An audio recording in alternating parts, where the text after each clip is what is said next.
Bismillahirrahmanirrahim. Assalamualaikum warahmatullahi wabarakatuh. Alhamdulillahilladzi hadana lihada wa ma kunna linahtadiya laula an hadana Allah. Asyhadu an la ilaha illallah wahdahu la syarikalah wa asyhadu anna Muhammadan abduhu wa rasuluhu la nabiyya ba'dah. Allahumma fashalli wa sallim wa barik ala Muhammad wa ala alihi wa sahbihi wa mawalah wa la hawla wa la quwata illa billah. Amma ba'du fa ya ibadallah usikum wa nafsi bittaqwallah wa ta'atihi la'alakum turhamun. Subhanaka la ilma lana illa ma 'allamtana innaka antal alimul hakim. Rabbi shrah li sadri wa yassir li amri wa hlul 'uqdatam min lisani yafqahu qawli. Wa qala Nabi sallallahu alaihi wasallam innamal ilmi bita'allum. Sesungguhnya ilmu itu dipelajari. Sadaqallahul azim wa sadaqa rasulun nabiyul habibul karim wa nahnu ala zalika minasyahidin wa syakirin walhamdulillahi rabbil alamin. Mari kita sama-sama bersyukur kepada Allah Subhanahu wa taala atas berkat nikmahnya dari Allah, kebaikan Allah kita berkumpul kembali di sini. Selamat datang kepada Pak Anton, mudah-mudahan betah. Dan kepada yang tidak hadir, mari kita doakan semoga Allah rahmati mereka semua, amin. Dan kepada kita semua, kita tagih janji Rasulullah bahwa kepada majelis taklim seisinya, baik yang tidur, baik yang mendengarkan, baik yang semuanya, Allah ampuni dosa-dosanya, amin. Kita masuk ke dalam bab 3 fikih talak, yaitu akibat hukum setelah perceraian atau akibat hukum pasca talak. Yang minggu kemarin kita mulai dengan membicarakan masalah iddah. Sekarang kita membicarakan masalah mahar. Kok mahar? Dalam budaya Indonesia, walaupun menggunakan syariat agama Islam, ketika pernikahan itu rasanya mahar itu menjadi wajib. Mahar itu menjadi wajib. Sehingga jelas-jelas diumumkan, disebutkan. Qabiltu nikahha wa taswijaha li nafsi bil marhil mazkur. Saya terima nikahnya dan kawinnya si fulanah binti fulan bil mahril mazkur, dengan mahar tersebut tunai atau hutang gitu. Udah itu, berarti selesai. Ketika bercerai mahar enggak dilihat lagi. Iya kan? Udah enggak ada apa-apa dengan mahar, biasa aja. Apalagi mahar rata-rata di zaman Rasulullah dan di zaman kita itu maharnya nggak seberapa gitu. Kalau materi ya, karena ada mahar juga dalam bentuk non materi, hafalan Quran. Dan Rasulullah pernah tanya, kamu mau kawin ada maharnya nggak? Nggak ada. Oh tapi kamu hafal kan? Udah, kamu bacain aja itu sebagai mahar. Itu non materi. Kalau yang materi seminim-minim mungkin. Tapi mahar itu sebenarnya diperintah. Nah makanya dalam malam ini itu kita sebenarnya membicarakan mahar setelah perceraian. Tapi sebelumnya saya mau ngomong dulu, saya review lagi. Dulu kita di bab munakahat pernah ngomongin mahar kan, 4 pertemuan loh, 17, 18, 19, 20 kalau nggak salah. Bahwa saya ingin ngomongin dulu untuk mereview lagi mahar dalam pernikahan itu seperti apa. Nanti baru mahar dalam perceraian. Karena nanti mahar dalam perceraian ini yang judulnya akibat hukum pasca talak ini itu punya 5 kondisi. Kalau orang terjebur cerai gara-gara 5 kondisi ini, maka harus memperhitungkan maharnya. Kalau di luar 5 ini nggak apa-apa. Nah gitu ya. Tapi sekarang saya ngomongin dulu mahar di dalam pernikahan. Jadi nanti setengah jam mahar dalam pernikahan, setengah jam lagi mahar dalam perceraian. Sekarang mahar dalam pernikahan dulu. Mahar diperintah. Ya. Jadi walaupun diperintah, tapi mahar itu bukan rukun nikah. Jadi sahnya nikah itu kan ada 2 pengantin. Ada wali, ada ijab kabul, ada saksi 2. Selesai. Tapi sesungguhnya dalam Islam itu mahar itu adalah alat yang dipakai untuk kehormatan suami dalam rangka dia menghalalkan kemaluan istri. Jadi istri tuh bisa halal kemaluannya gara-gara mahar. Jadi maksudnya sepantas-pantasnya kamu yang nikah pakai mahar gitu loh. Sepantas-pantasnya gitu. Jadi perintahnya ya semi wajib. Semi wajib gitu. Tapi dia bukan rukun nikah dan tidak wajib memberi mahar. Karena nanti adatnya di zaman Nabi juga, mahar itu jarang sekali orang yang menyebutkan atau menentukan besarnya mahar di awal pernikahan. Di sebelum akad. Tapi selalu di sana nanti. Ya, kita lihat dulu sekarang surat An-Nisa ayat 4 coba. An-Nisa ayat 4 buka. Surat 4 ayat 4.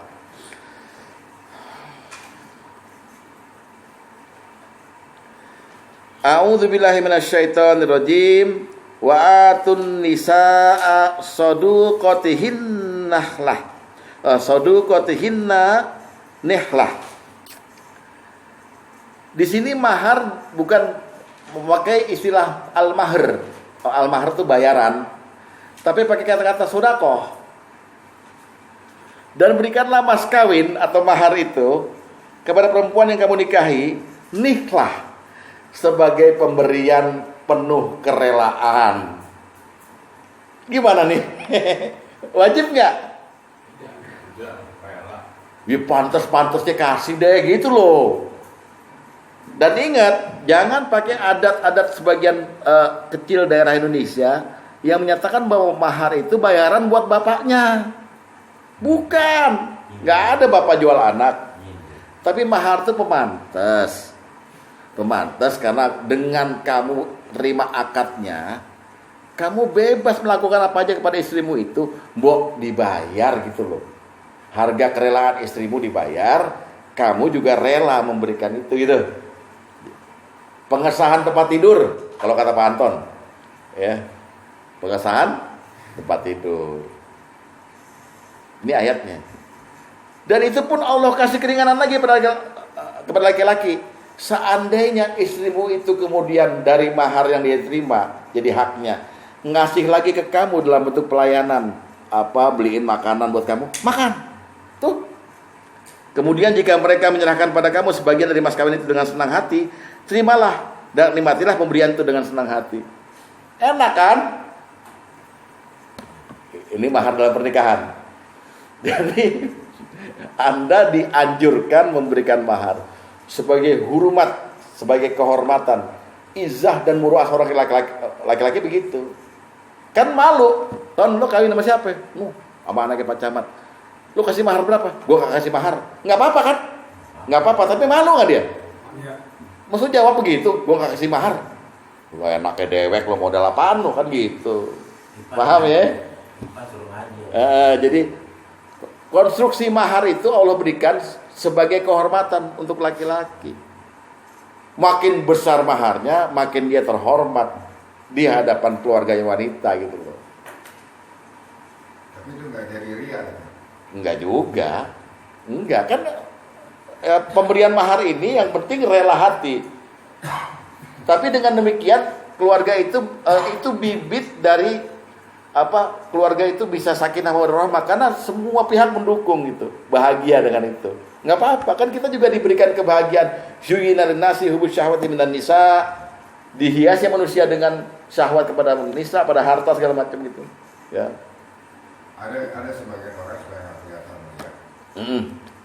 Mungkin dia bermaksud mengasih jauh lebih besar. Oh, tapi yang disebut dikit aja. Kasih revisi ini tentang ruling ini. Nggak ada masalah.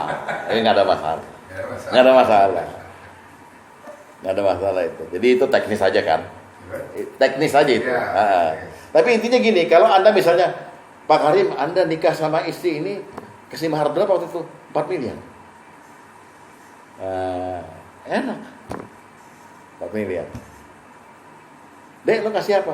Kasih mau kena. Tapi mau kena dari emas, bodi dan emas ya kan gitu. Jadi itu bisa jadi kehormatan. Makanya berikan dengan nihlah, dengan kerelaan hati. Nggak dianggap lagi gitu. Nah ya. Nah, jumlahnya gimana? Ada fleksibilitas di sini, ya. Yuk kita mulai dengan dalil aja. Hadis nomor 1 ya, tolong dibaca.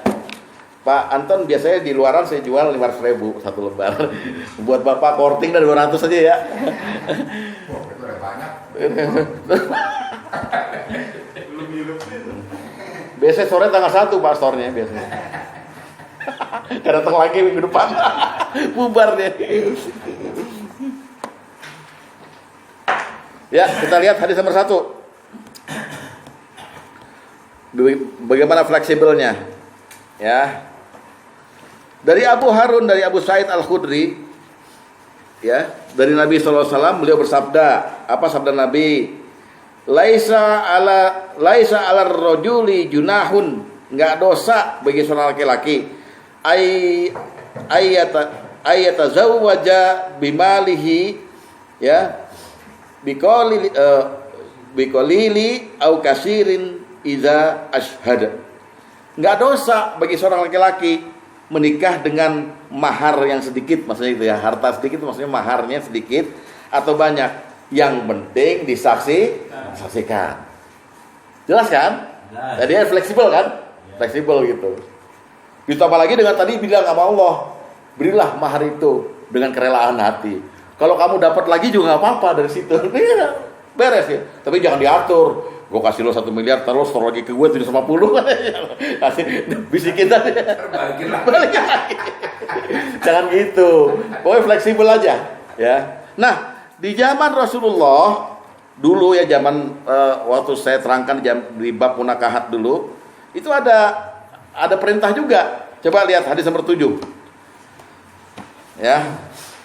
Ada perintah juga supaya jangan jor-joran. Ya. Dari Umar bin Khattab, beliau bersabda, beliau berkata, ya, qala Umar bin Khattab, la tughallu sadaqan nisa.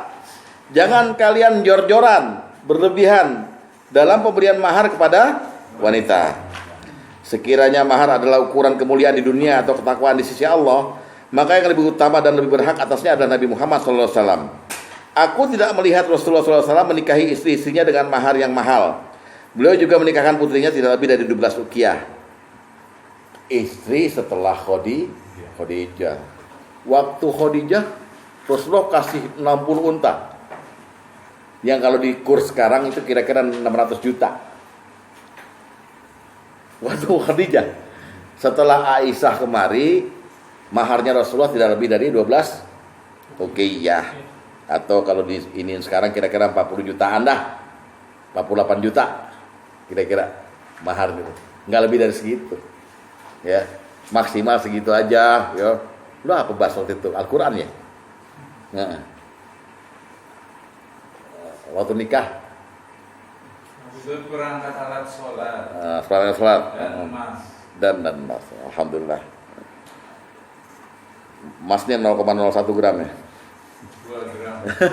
Nah, zaman Rasulullah pula mahar dalam bentuk materi itu macam-macam. Ya, lihat hadis nomor 11. Hadis nomor 11 lihat ya. An Ali radhiyallahu anhu qol, dari Ali radhiyallahu anhu dia berkata, la yakunu al-mahru aqalla min asyarati darahim. Mahar tuh enggak boleh kurang dari 10 dirham. Dek, 1 gram perak berapa sekarang, Dek? 10 gram perak maksudnya ini. 1 dirham tuh 1 gram perak kan? 7 juta. Hah? 7 juta. Apa tadi? 7 juta. Enggak. Perak bukan mas. Perak 18 ya. 18.000. Berarti enggak boleh kurang dari 180.000. Kira-kira begitu ya. Maksimal 48 juta 12 uqiyah. Kira-kira begitu zaman Nabi. Cuman tetap aja ada orang yang nggak sanggup, maka dibolehkan oleh Nabi maharnya dikit-dikit. Contoh hadis nomor 2, lihat. Dari Ibnu Abbas dia berkata, ketika Ali menikah dengan Fatimah, Rasulullah SAW bersabda kepadanya, berikanlah sesuatu kepadanya. Maksudnya mahar, ya kan? Ali menjawab, aku nggak punya apa-apa. Beliau bersabda, sabdanya lihat, fa aina dir'ukal khutamiyah. Mana baju besi buatan Hutamiyah milikmu? Jadi pakai baju besi. Jadi sederhana aja, santai gitu ya. Nggak apa-apa Pak Bos. Seperangkat alat sholat dan Mas silakan. Terus sekarang buat apa nih baju besi? Enggak, maksudnya lihat betapa itunya, betapa nggak mampunya gitu ya. Terus hadis nomor 9. Hadis nomor 9 dari Sahal bin Sa'ad bahwasanya Nabi SAW bersabda kepada seseorang, walau khitatamin min hadid, menikahlah meskipun maharnya hanya dengan sebuah cincin besi.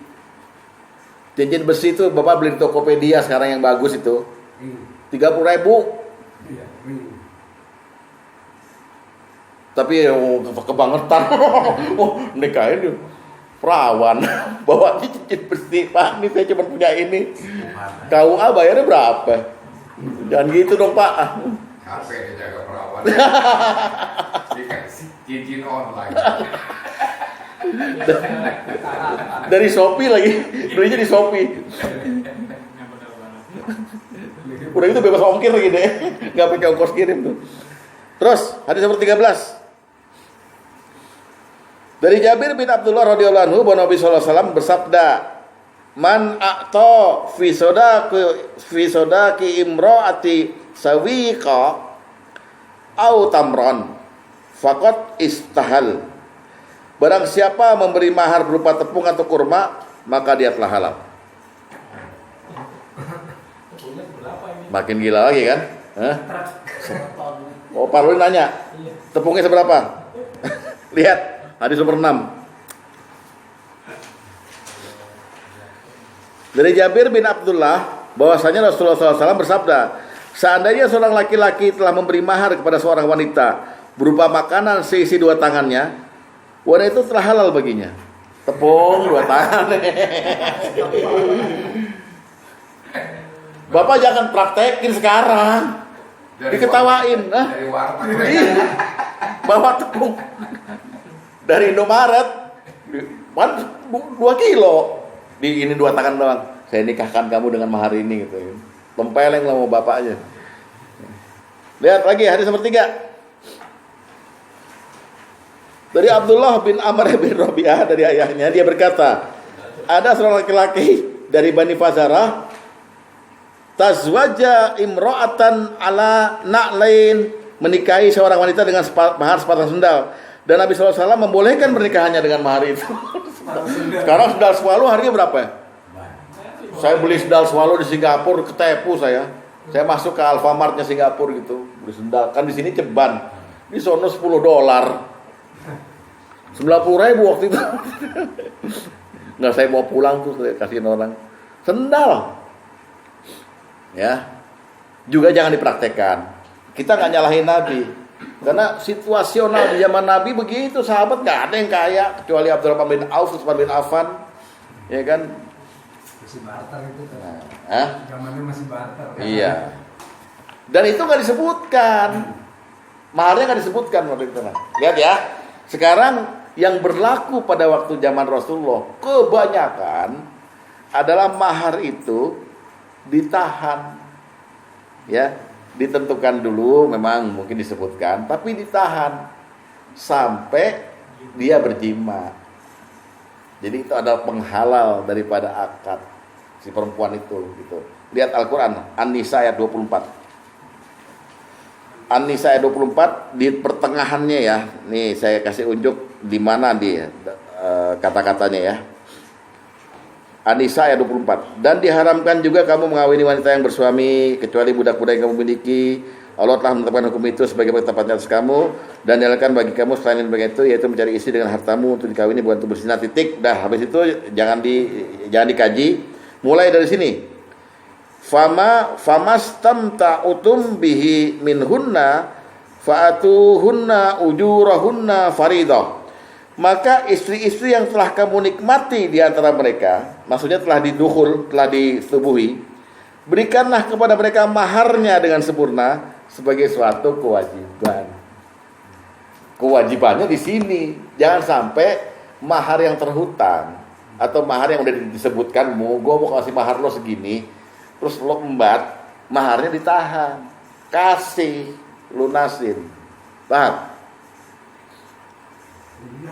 Ya, apa hubungannya antara persetubuhan dengan mahar? Itu tadi, mahar itu sebetulnya adalah penentu sahnya, halalnya kemaluan daripada istri yang kita pakai. Itu hebatnya agama ini. Jadi kita jangan maaf ya, jangan seolah-olah jadi kayak berondong gitu, jadi gigolo. Ya, udah nikahin nggak pakai mahar, ngembat. Ya, mesti punya kehormatan dong. Saya puas sama kamu. Ini mahar kamu. Gitu. Kalau cewek kalau puas banyakin apa sih? Ya kan begini tadi ngeleparnya. Nggak begini, Pak. Ngambil dari dompet. Nah, nih gitu. Entah itu apa isi tangannya kan? Bisa aja. Lemper. Gua nggak tahu. Nggak ada status janda atau perawan gitu. Oh, nggak ada. Pokoknya maharnya kasih. Tapi rata-rata bapak nikah kan maharnya tunai kan? Dibayar pada saat sebelum jima kan? Kalau belum disetujui waktu pacaran lo ya. Kalau udah pacaran berarti kan udah nggak perawan ya. Ngaku lo yang nyengir-nyengir nih ya. Adatnya begitu. Makanya Allah turunkan ayat ini. Istri-istri yang sudah kamu campuri, kamu nikmati, sudah halal kemaluannya, bayarkan dengan penuh maharnya. Ya, artinya udah dong, itu sama-sama sahnya gitu ya. Jadi fungsi mahar itu salah satunya dan utama sebagai penghalal farji. Hadis nomor 12.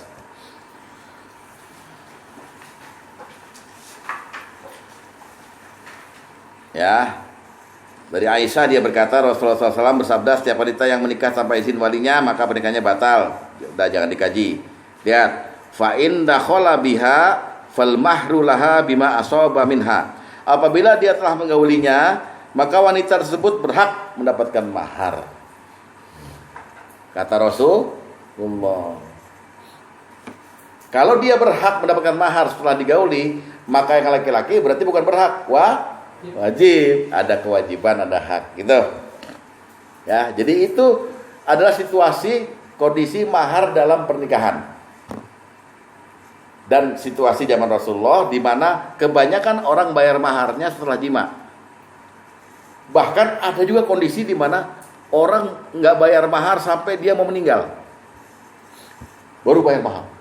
Udah punya anak, udah punya cucu gitu. Wah, kan hebatnya. Nah, sekarang bagaimana? Hah? Mati udah bayar. Loh, jangan ketawain, emang bener begitu. Sekarang gimana mahar dalam perceraian? Itu ada 5 kondisi. Di mana mahar diungkit lagi, itu ada 5 kondisi. Kondisi pertama, mahar pada waktu akad nikah belum ditentukan, belum disebut. Tapi istri yang dicerai belum dicampuri juga. Gimana maharnya? Jadi dia pada waktu akad nikah belum menyebut mahar, belum ditentukan besarnya, nikah. Dan kemudian dicerai. Belum diduhul, belum disetubuhi. Gimana maharnya? Lihat surat Al-Baqarah 236. Al-Baqarah 236.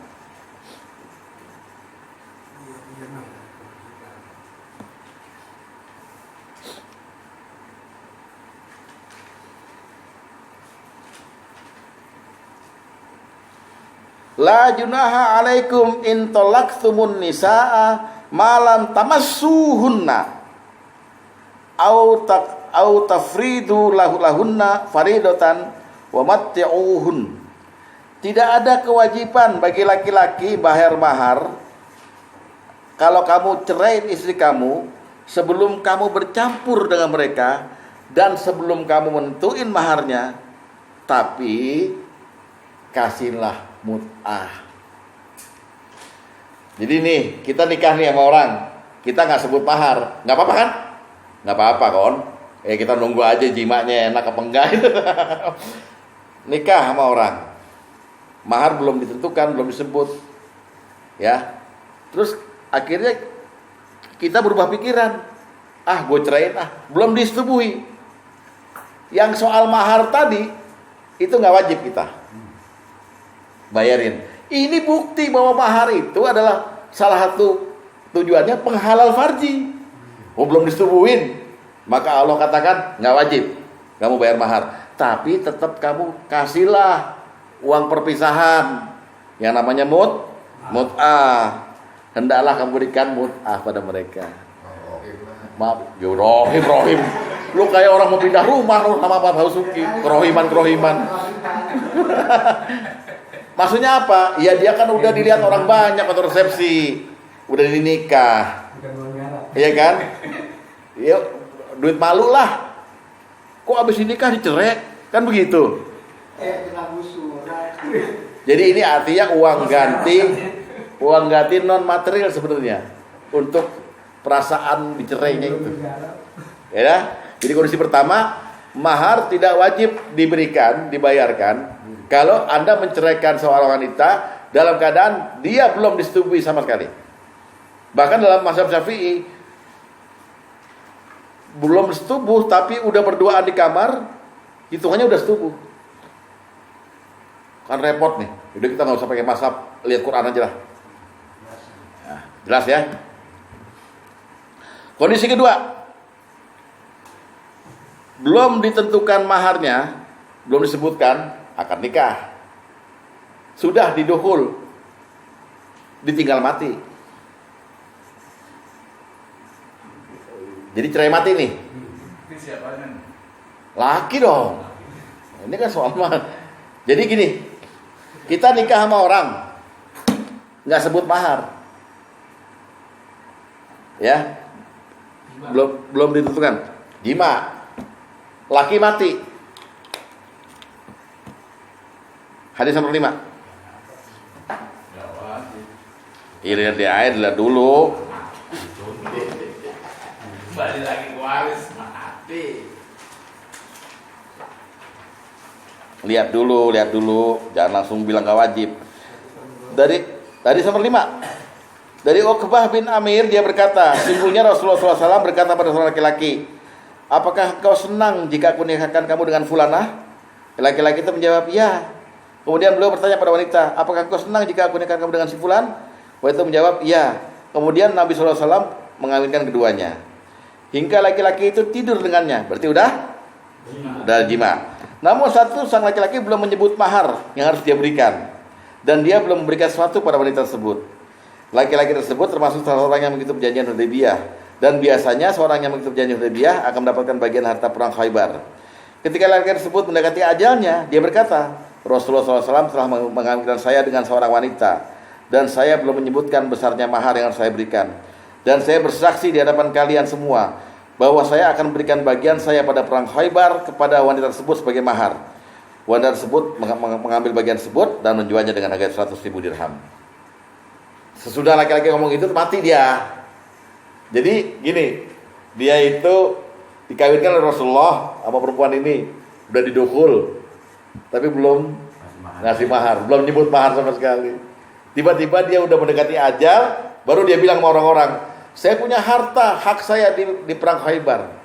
Demi Allah, saya dikawinkan sama perempuan ini, saya belum ngasih mahar sama dia.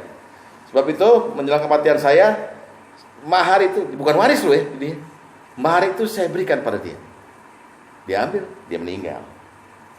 Jadi, kalau bapak-bapak ngalamin begitu, udah mau mati, ini udah gitu. Ingat mahar. Oh udah aman. Baru tunai kan? Tunai. Kalau belum kasih maharnya lu jangan gitu.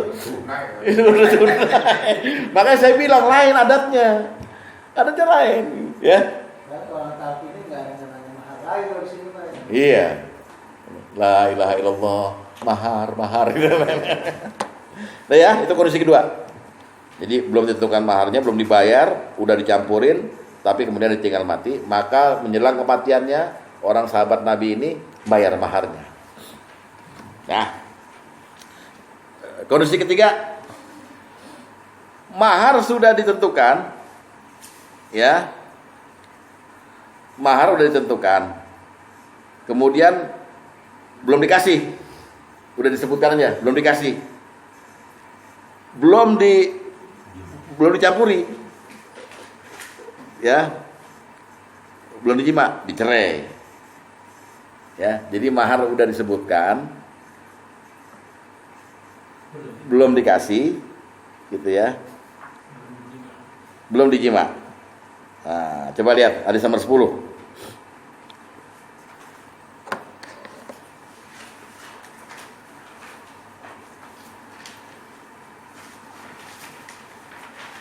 Lihat ya baik-baik ya.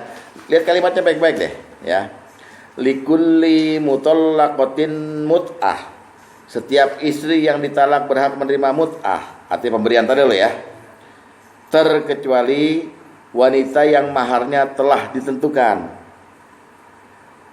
Ingat ya, terkecuali wanita yang maharnya telah ditentukan, belum pernah disetujui oleh suaminya. Kalau dia dicerai, dia hanya berhak menerima setengah dari mahar yang telah ditentukan untuknya. Kalau tadi kondisi pertama kan belum disebut, belum ditentukan. Ini udah ditentukan. Saya mau nikahin kamu, nanti saya kasih mahar kamu kira-kira 500.000 rupiah. Oke? Udah, nikahlah dia. Belum dikasih kan? Tapi belum disetujui juga. Lalu dicerai. Maka si perempuan hanya berhak setengah dari 500.000 itu. Setengah. Bukan mut'ah loh. Bukan mut'ah ini, tapi maharnya setengah.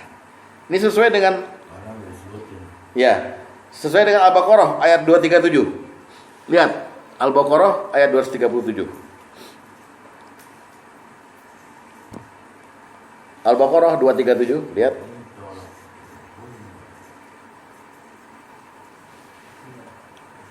Ya, benar ya? Ya. Wa in talaqtumuhunna min qabli an tamassuhunna wa qad faradtum lahunna fariidah fanisfu ma faradtum. Dan jika kamu menceraikan mereka sebelum kamu sentuh, padahal kamu sudah tentuin maharnya. Kalau tadi kan belum ditentuin. Ya, kondisi pertama. Maka bayarlah setengah saja yang telah kamu tentukan itu. Terkecuali mereka bilang, enggak usah. Kalau dibebaskan oleh walinya, oleh keluarganya, nggak usah kasih setengah, udah ceraiin aja. Yang penting belum kamu sentuhkan gitu. Kali-kali ada konflik. Ini Allah yang bilang. Kecuali kalau mereka membebaskan atau dibebaskan oleh akad nikahnya. Paham ya? Jadi kita para laki-laki itu diminta juga jaga kehormatan kalau kita nyerahin yang orang yang belum kita sentuh itu. Ya sedekah gitu. Ini mahar kamu setengah. Soalnya saya udah bilang mau kasih mahar sekian kan gitu. Jangan sampai saya cuma sebut 500.000 ini enteng. Kalau dia nyebutnya 3 miliar, kan gede, 1,5 miliar. Anton mau cari di mana tuh? Serabutan. Jam 3 baru pulang, langsung sahur. Tapi kayaknya jarang ya. Belum dijima itu jarang ya.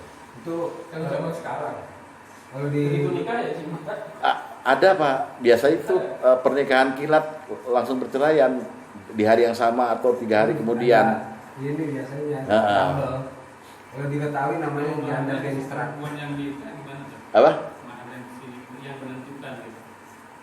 Maksudnya? Maharnya saya minta mahar segini, jangan pilih. Boleh.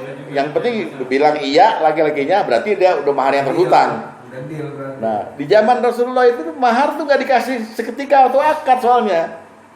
Disebutkan apa tidak disebutkan gitu aja. Gitu. Kalau tadi kondisi pertama tidak disebutkan sama sekali kan, nggak disetubuhin, maka nggak ada mahar, ya kan? Nah ini disebutkan berarti janji akan kasih mahar. Tidak disetubui, dicerai, maka bayar setengah. Kewajiban bayar setengah.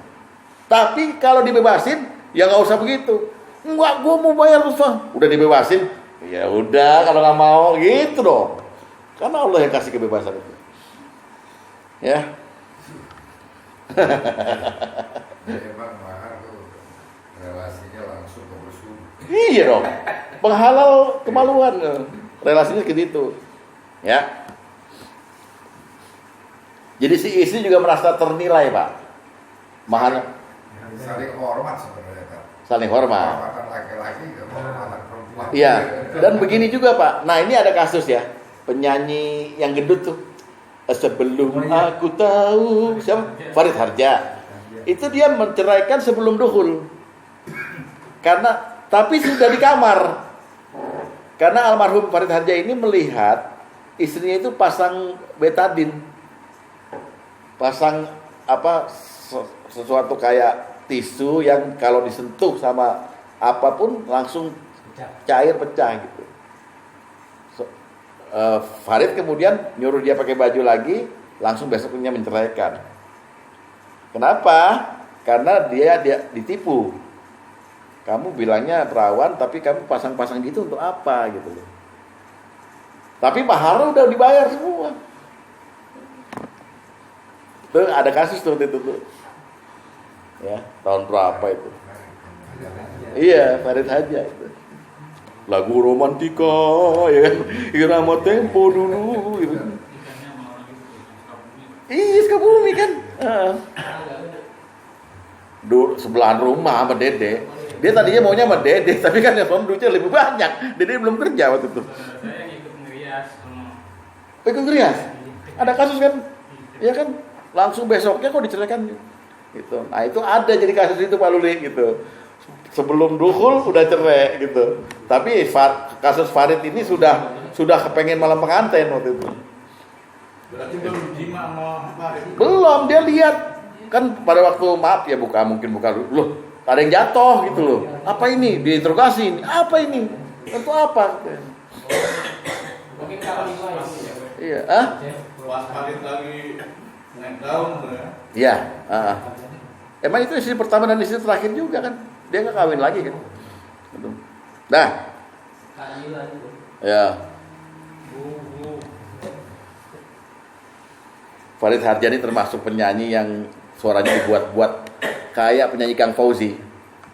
Jadi bukan suara aslinya gitu, ya kan? Aku kenali kau, lalu jatuh cinta bagai pertama. Bukan suara dia itu. Sama dengan Kang Fauzi, pak preman gitu. Supaya dilihat kayak Rod Stewart segala macam, nggak laku. Penyanyi itu yang asli itu Chrisye, ya. Terus si siapa? Vina Panduwinata, gitu. Plus, ya. Oke, sekarang kondisi keempat. Nah, ini kondisi keempat ini sebenarnya bukan perceraian, tapi gugatan. Kondisi keempat, bagaimana mahar jika suami digugat cerai atau hulu? Hulu namanya. Hulu tuh istri menggugat cerai suami. Maka istri yang menggugat cerai artinya dia minta dicerai. Karena satu hal yang krusial, hal yang penting. Maka si istri wajib mengembalikan seluruh mahar. Ini berhubungan Apa tuh? Udah berhubungan. Udah kek, belum kek. Kalau hulu, maka seluruh mahar wajib diberikan. Balik itu gue. Bukan suami yang minta. Bukan suami yang minta sebetulnya. Dia artinya ini namanya talak tebus. Dia menebus dirinya untuk lepas dari kekuasaan suami. Saya rela jadi janda, saya kembalikan mahar saya. Saya nggak suka sama kamu dalam satu hal itu, misalnya gitu. Ya, lihat hadis 4.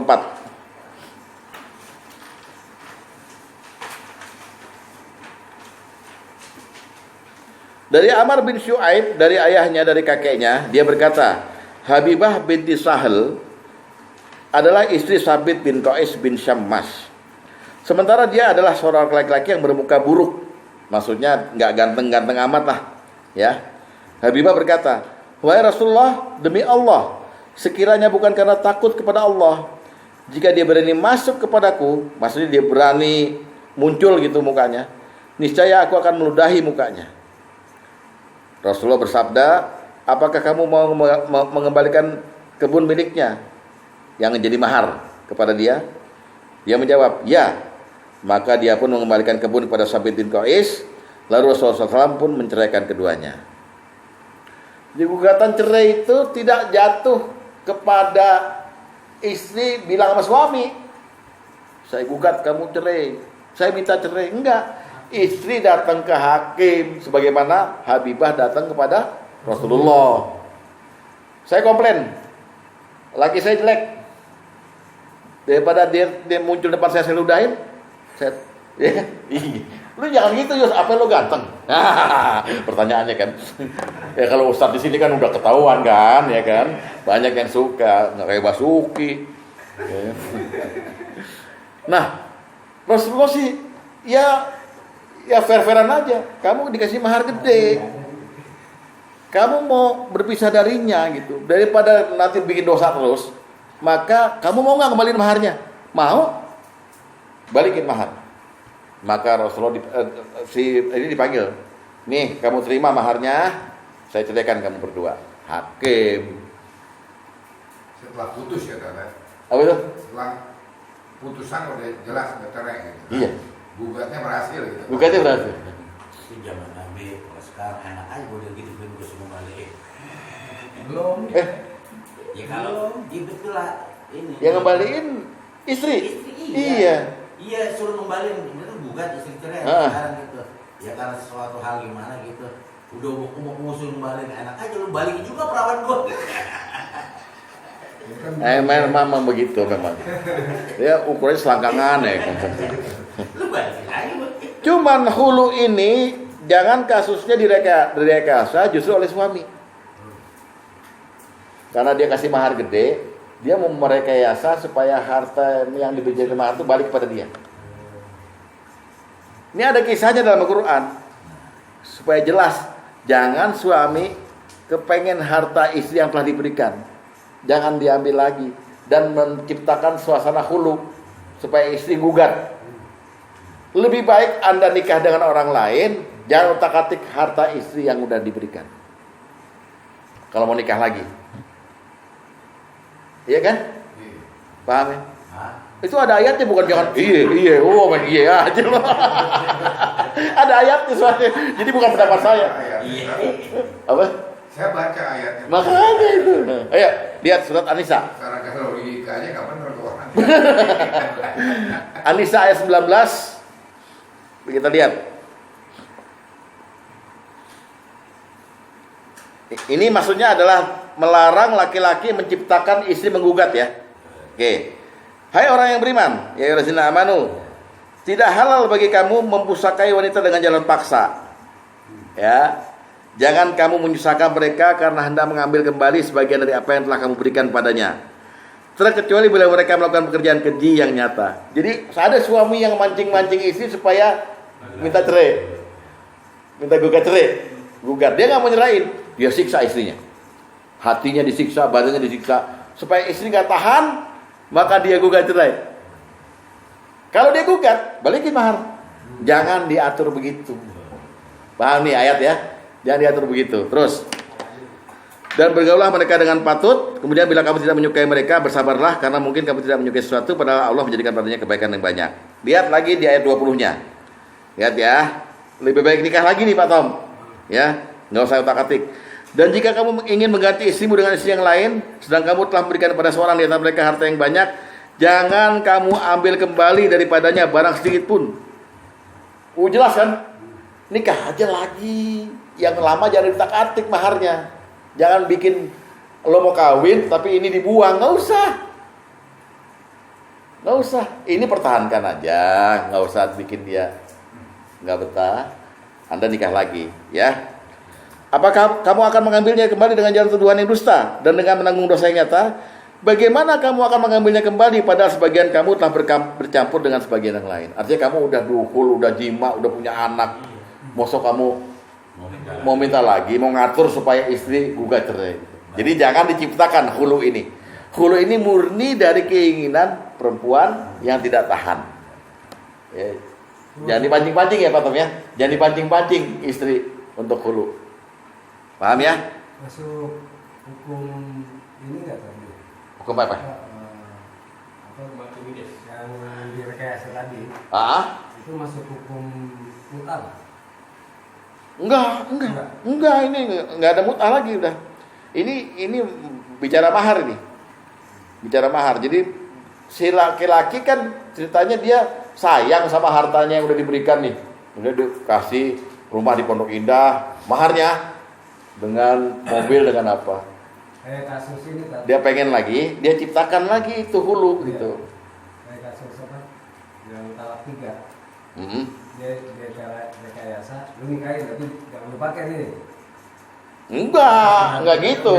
Enggak. Dia nyiptain sendiri, dia berlaku kejam dengan jangan paksa gitu.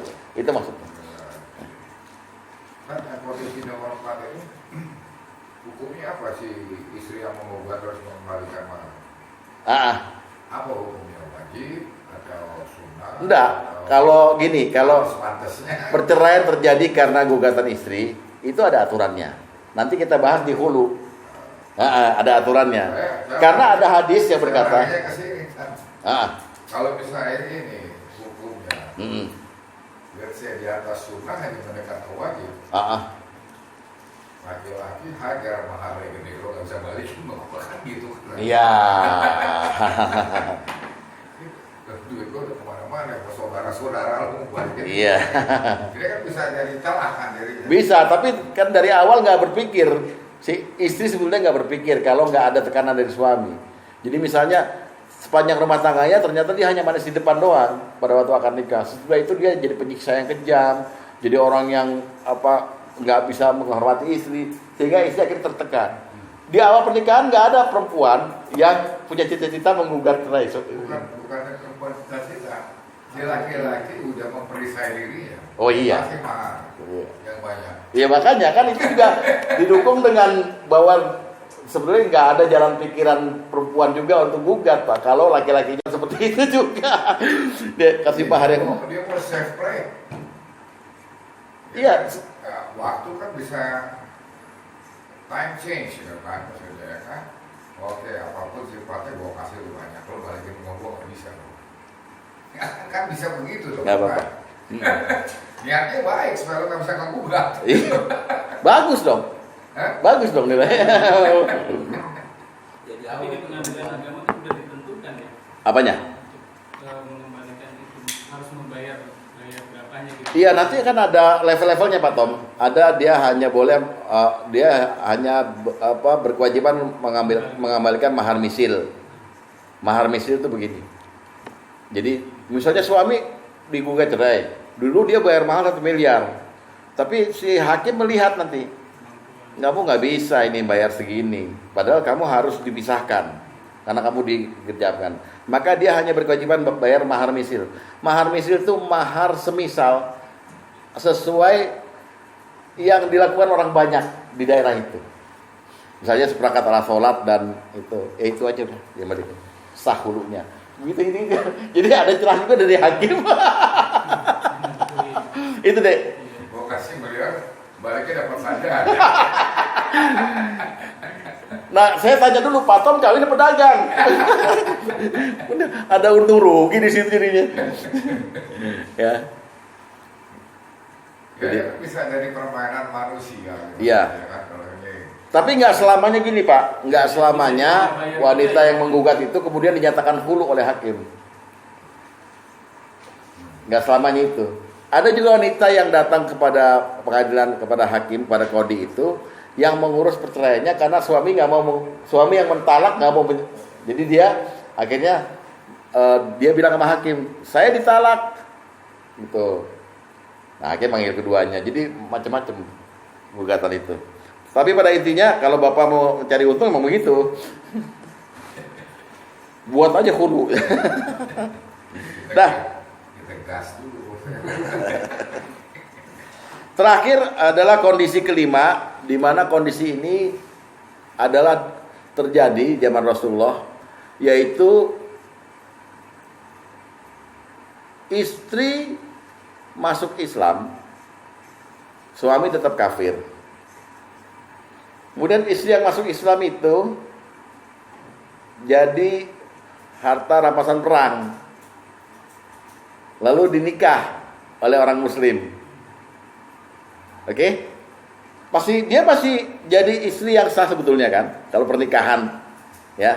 Tapi karena dia masuk Islam, ya, kemudian dia lari kepada orang Muslim, ya, melarikan diri pada orang Muslim, atau dia jadi dirampas oleh orang Muslim sebagai harta perang, dinikahi oleh orang Muslim, maka yang menikahi ini wajib mengembalikan maharnya kepada suami terdahulu. Oh, ada juga di ayat. Ada di ayat. Coba buka surat 60. Surat 60 surat apa ya, Dek? Mumtahanah. Ayat 10 dan ayat 11.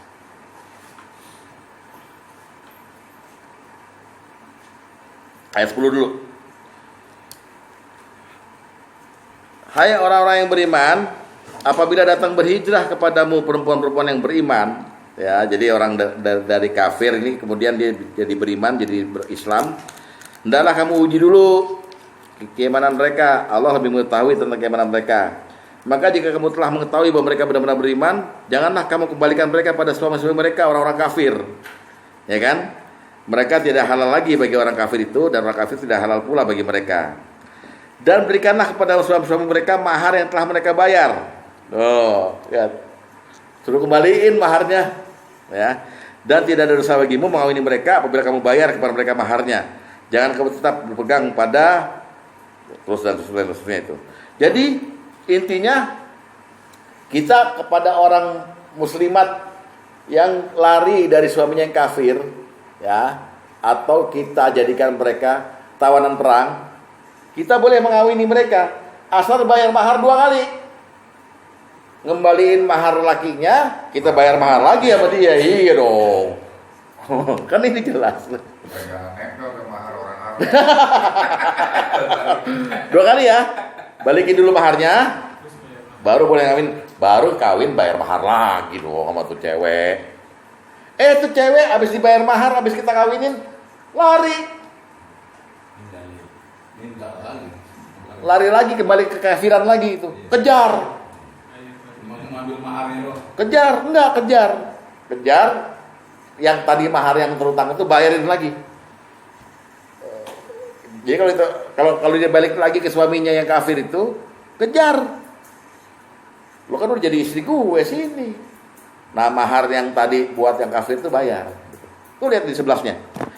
Dan jika dari seorang dari istrimu lari pada orang kafir lagi, lalu kamu mengalahkan mereka, bayarkanlah kepada orang yang lari itu, istrinya itu, mahar sebanyak yang telah mereka bayar. Jadi pokoknya mahar tuh jadi penentu halalnya gitu loh. Oke? Nah ini Mahar orang-orang gue, Pak. Mahar. Nah kita lihat kenapa turun ayat ini. Lihat asbabun nuzulnya di perang Hudaybiyah, hadis 8. Ya.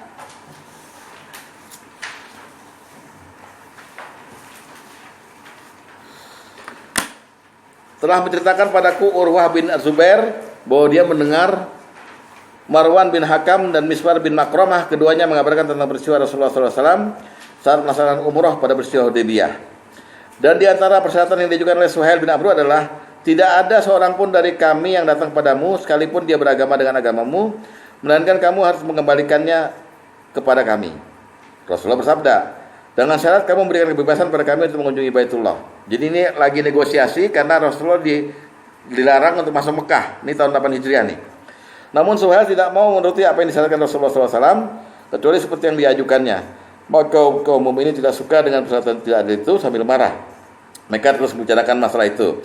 Rasulullah SAW menyetujui, lalu beliau mengembalikan Abu Jandal bin Suhail pada saat itu kepada bapaknya, Suhail bin Amru. Dan tidak ada yang datang kepada Rasulullah SAW seorang pun dari kalangan laki-laki kecuali beliau harus mengembalikannya selama dalam masa perjalanan tersebut. Jadi kalau ada orang dari Mekah masuk ke dalam agama Islam Rasulullah harus dikembalikan. Rasulullah tapi bilang, boleh saya kembalikan asal saya boleh umroh. Nah, udah. Terus suatu hari para wanita mukminat berhijrah. Dan di antara mereka yang berhijrah pada Rasulullah SAW adalah Ummu Kulsum binti Uqbah bin Abu Mut'ah, seorang budak wanita yang telah merdeka. Ini adalah wanita yang tadinya kafir di Mekah, hijrah pada Rasulullah jadi Islam. Oke? Setelah kemudian datanglah keluarganya meminta pada Rasulullah SAW agar beliau mengembalikannya pada mereka, hingga akhirnya Allah Ta'ala menurunkan ayat tentang kaum wanita mukminat yang berhijrah sebagaimana yang telah diturunkan itu. Yang tadi bahwa sudah kalau dia udah masuk Islam, dikawin sama Rasulullah, ya, maka bayar mahar pada orang kafir itu, nggak perlu ngembaliin. Paham? Nah itulah kondisi mahar apabila bapak melewati 5 kondisi ini. Kalau nggak cerai, nggak kondisi ini, mahar nggak usah diukir lagi. Kalau kemarin masa iddah, sekarang mahar udah tuntas. Demikian, semoga ada manfaatnya. Usikum nafsi bittaqullah. Wassalamualaikum warahmatullahi wabarakatuh. Waalaikumsalam.